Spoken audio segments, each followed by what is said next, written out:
I feel like I am getting spooned.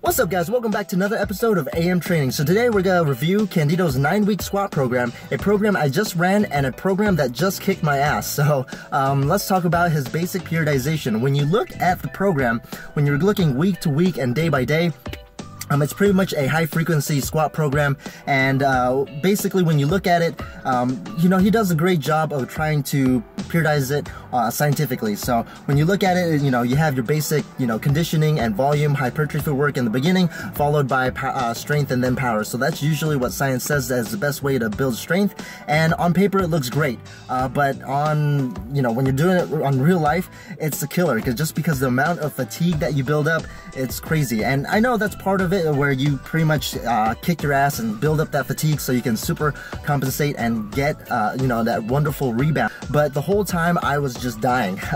Probably the week that I felt the best was and strongest was week 6, and that's what I think that this program probably should have been, is that it should have been a 6-week program, because like I said, the week 6 I felt the strongest, and probably could have pulled a PR there. So let's talk about the results. So in my program, I went ahead and tried to go for an attempt of 510 squat PR.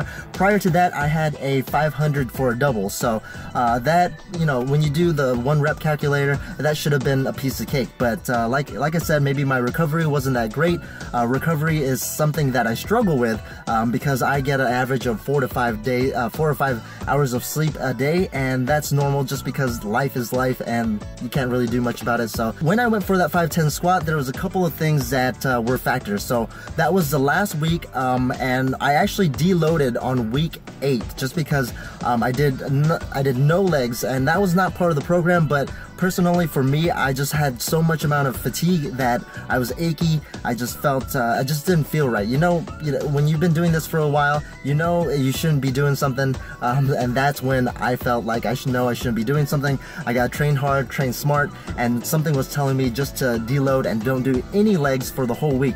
Now that could have been a problem. Now usually you want to build up that fatigue so then you can go ahead and rest and have that super compensation, but again, I said, you know, it was just too killer. Everything was achy, so I went ahead and did a douchebag deload, and of course you can see all my training. I have a nice playlist right over here. When I was doing that 510 squat, there was a couple of things. So just that whole week was not something I liked. I mean, just the way it was set up. I mean, you had to squat Monday and Wednesday prior to your PR attempt on Friday. So the amount of fatigue that I actually got from Monday and Wednesday was probably my fault, because maybe I went too hard on the accessories because I did quad extensions, and I was still sore and recovering from Friday. So again, if you are trying to see if you should do this program, this program relied a lot on accessories, and I am not a big accessory fan, and I thought that this would help me, just because, you know, if I don't do accessories, maybe that would be the missing puzzle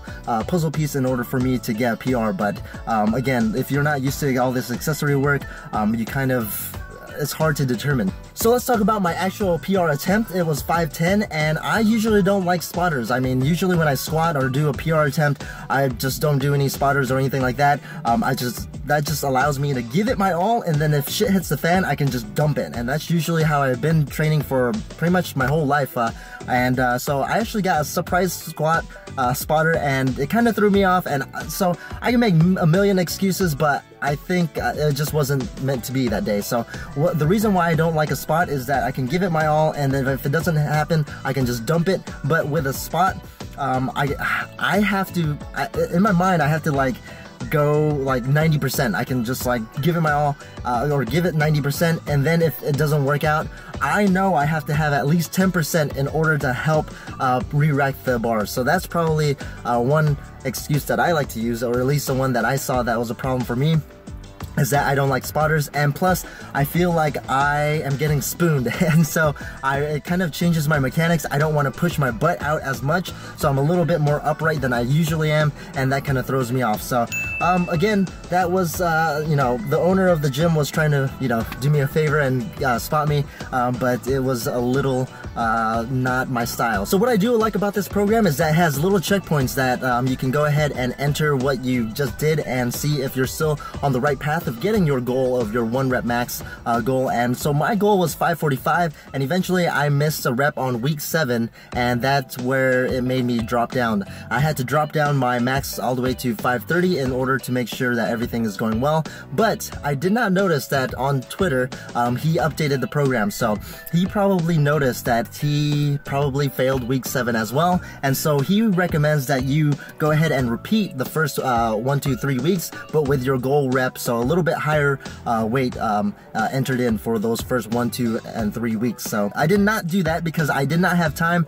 So again, take my review with a grain of salt. I did not do according to his plan. You can argue that I did not follow his program through and through, at least his update on Twitter, but I went ahead and did his original program. So do I recommend this program? Kind of yes, kind of no. So I would recommend this program for beginners because the sheer amount of volume and frequency is going to be really great for them to kind of get their technique down, and you know, the amount of percentages wise for their 1 rep max is going to be a little bit different because they have a kind of their strength deficit is kind of huge because their actual genetic potential minus their actually what they're lifting now, there's a huge gap. So it's not gonna fry them up like how it kind of fried me up.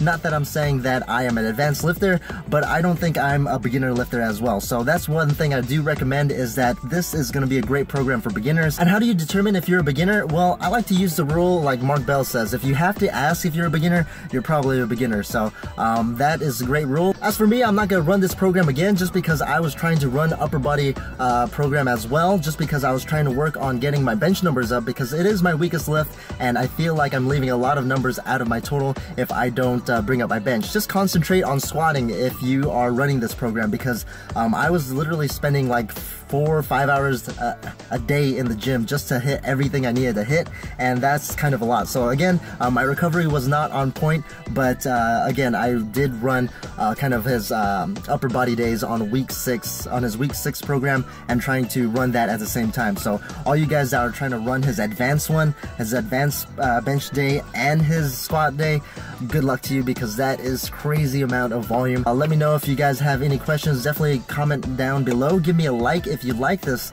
and you know, I'll try to answer any questions if I can. So I might do another video just to touch up on points that I might have missed, because this review is kind of a short review, or it has so much things that I want to talk about but don't have that much time. Other than that, train hard, train smart.